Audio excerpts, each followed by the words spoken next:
Assalamualaikum warahmatullahi wabarakatuh. Perkenalkan, saya Muhammad Febrian Rizky Fala, mahasiswa jurusan Pengembangan Masyarakat Islam dengan NIM 11840400076. Hari ini, di video kali ini saya akan menjelaskan jawaban UTS redaksi milik saya. Yang pertama, nomor 1, yaitu disuruh menjelaskan tentang pengertian riset aksi, fasilitator, partisipan, lobi, dan negosiasi. Yang pertama, riset aksi adalah riset yang didasarkan pada aksi nyata dengan mengembangkan partisipasi masyarakat dalam memecahkan masalah dan merancang program untuk memenuhi kebutuhan-kebutuhannya sendiri.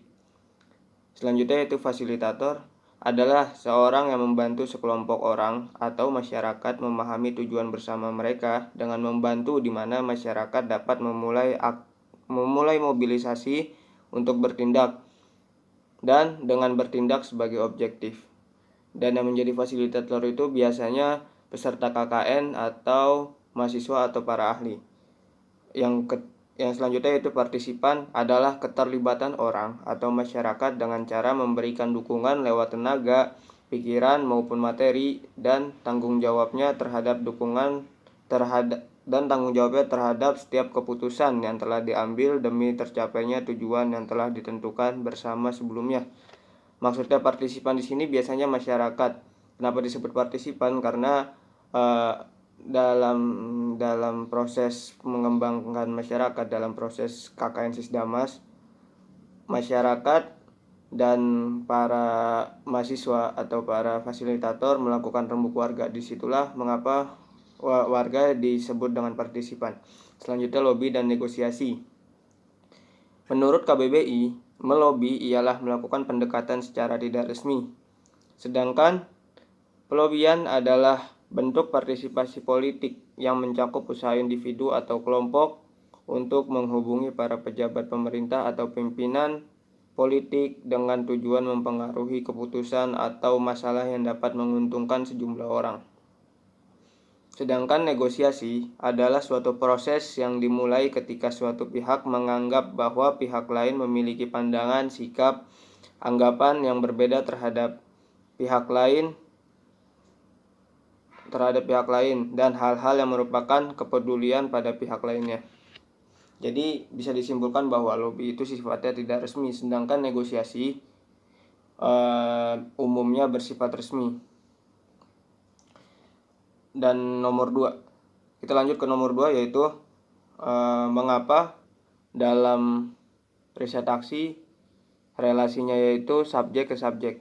Kalau menurut saya, karena dalam riset aksi dilakukan berdasarkan pada aksi nyata yang dilakukan dengan komunikasi dua belah pihak antara pemberdaya dan masyarakat, dan komunikasi itu dilakukan di awal pertemuan kedua belah pihak di dalam suatu tempat untuk menentukan apa saja yang diinginkan oleh para warga, khususnya dalam mengembangkan desanya. Kemudian pemberdaya dalam usahanya dalam membantu mengembangkan desa tersebut berperan sebagai fasilitator, yang dimana membantu masyarakat dalam memahami tujuan bersama dan memulai mobilisasi untuk bertindak. Sehingga adanya relasi antara subjek ke subjek. Jadi menurut saya secara umumnya ketika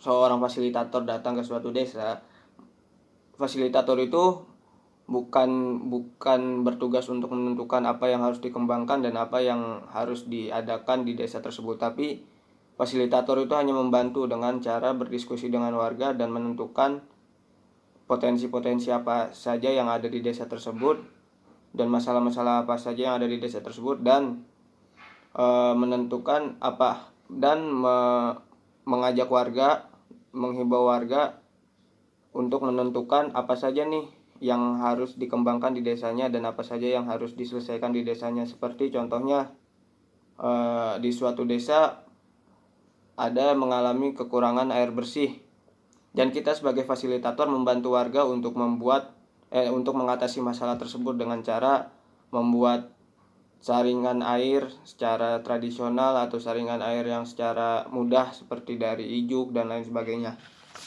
Itu untuk nomor 2. Sekarang lanjut ke nomor 3, yaitu siklus KKN Sisdamas.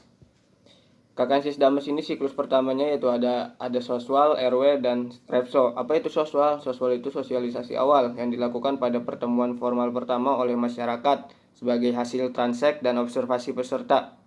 Tahapan soswal itu yaitu ada observasi transek, ada soswal tingkat basis, dan ada soswal tingkat desa.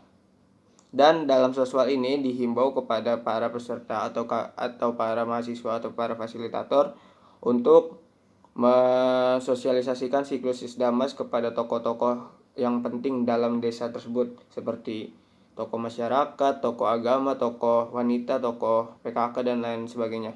Sedangkan RW, rembuk warga, merupakan proses upaya mendorong masyarakat agar melaksanakan penyepakatan bersama untuk melaksanakan program pemberdaya masyarakat bersama peserta PLT KKM Sisdamas secara lisan dan tulisan. Dan isi dari rembuk warga ini yaitu yang pertama harus ditemukannya komitmen dan kedua belah pihak itu menerima, sehingga nanti setelah ada komitmen dan menerima barulah terjadi aksi seperti itu. Dan selanjutnya itu refso. Apa itu refso? Refso itu refleksi sosial yang fungsinya mengidentifikasi masalah, mencari akar penyebab masalah, indikator keberdayaan menurut masyarakat dan harapan masyarakat. Terus yang terakhir menyusun RKTL. Dan jalannya refleksi itu bergantung kepada masyarakat yang bercermin tentang kondisi dirinya dengan dialog atau disebut FGD, Focus Group Discussion. Yang kedua yaitu mahasiswa yang berfungsi sebagai fasilitator. Terus yang ketiga teknik FGD dilakukan dengan cara membentuk kelompok kecil yang terdiri dari 11 orang secara partisipatif dan demokratis. Yang terakhir dokumentasi di setiap proses yang dilakukan untuk bahan laporan. Dan waktu refleksi sosial dilakukan secara paralel dengan sosialisasi untuk menimbulkan kesadaran kritis masyarakat terhadap akar penyebab masalah sosial. Yang selanjutnya ada siklus selanjutnya ada pemetaan sosial atau PESO dengan orgamas. Pemetaan sosial adalah proses penggambaran masyarakat yang sistematik serta melibatkan pengumpulan data dan informasi mengenai masyarakat, termasuk di dalamnya profil dan masalah sosial yang ada pada masyarakat tersebut dan dilakukan oleh masyarakat sendiri. Nah, sementara peran fasilitator dalam PESO ini adalah membantu diskusi, pemerhati proses, mencatat proses, dan penerjemah jika diperlukan. Terus data yang diperlukan dalam pemetaan sosial ini adalah adanya potensi dan adanya masalah dan adanya kebutuhan. Gitu. Selanjutnya yaitu orgamas atau organisasi masyarakat. Organisasi masyarakat warga yang dibangun bisa bersifat organik, berbentuk paguyuban atau penghimpunan, atau pemanfaatkan organisasi atau lembaga yang sudah ada di masyarakat seperti Lembaga Pemberdayaan Masyarakat Desa, LPMD, MUI, DKM, dan sebagainya.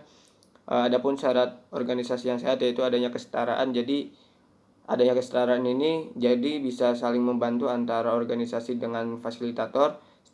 Yang kedua, setiap anggota berhimpun secara proaktif. Yang ketiga, setiap anggota berhimpun secara sukarela. Yang keempat, membangun semangat, saling percaya, dan lain-lain. Siklus selanjutnya ada Cantif dan Sepro. Cantif itu perencanaan partisipatif yang isinya tabulasi dokumen hasil PESO oleh Orgamas, penyusunan rekapitulasi data hasil PESO oleh Orgamas, penetapan skala prioritas dan rencana tahunan atau renta, penetapan penanggung jawab kegiatan jangka pendek, menyusun rencana kerja tindak lanjut, dan selanjutnya SIPRO atau sinergi program, yaitu penetapan kegiatan, fasilitas penyusun proposal oleh Pokja, Sinergi, dan Musrenbang, menggalang keswadayaan masyarakat, fasilitas kerjasama dengan swasta dan pemerintah, menyusun rencana kerja tindak lanjut.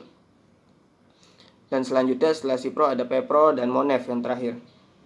PEPRO itu pelaksanaan program, pembagian tugas tim pelaksana dan tim pengawas, sosialisasi kegiatan, pelaksanaan secara partisipatif, membentuk organisasi pemeliharaan, dan yang terakhir menyusun kerja tindak lanjut, rencana kerja tindak lanjut.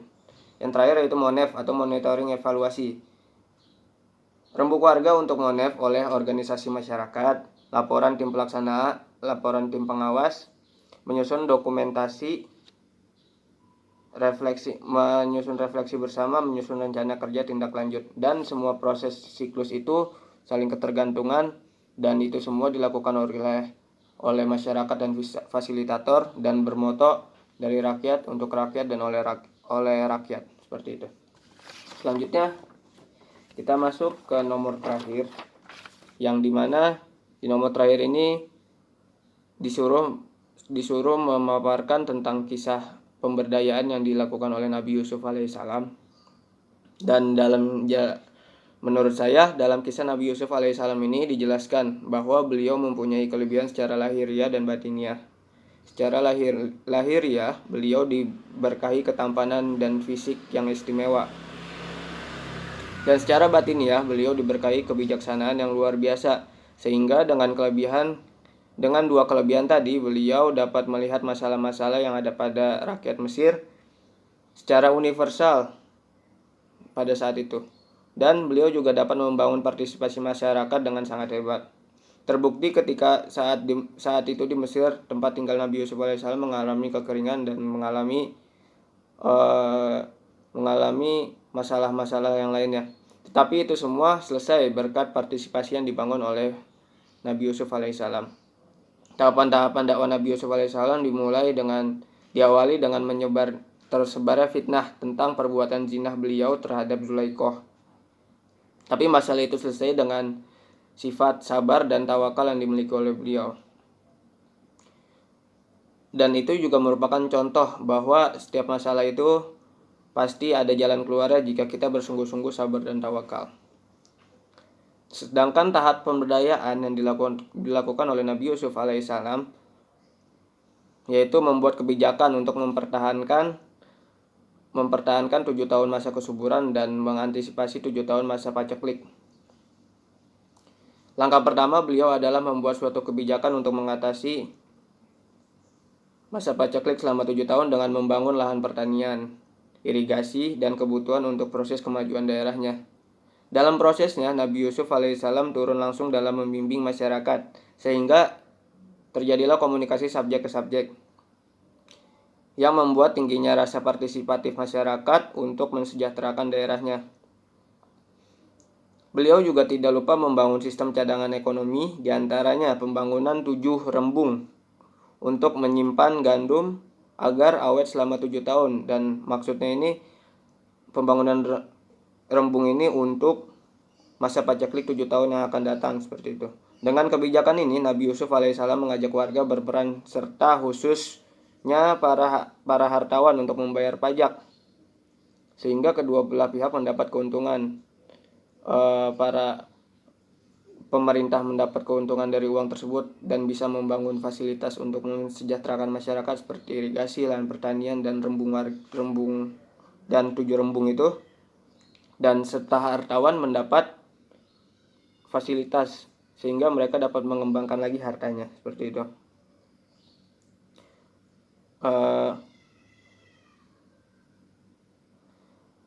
Mungkin itu saja yang dapat saya sampaikan, kurang lebihnya mohon maaf. Assalamualaikum warahmatullahi wabarakatuh.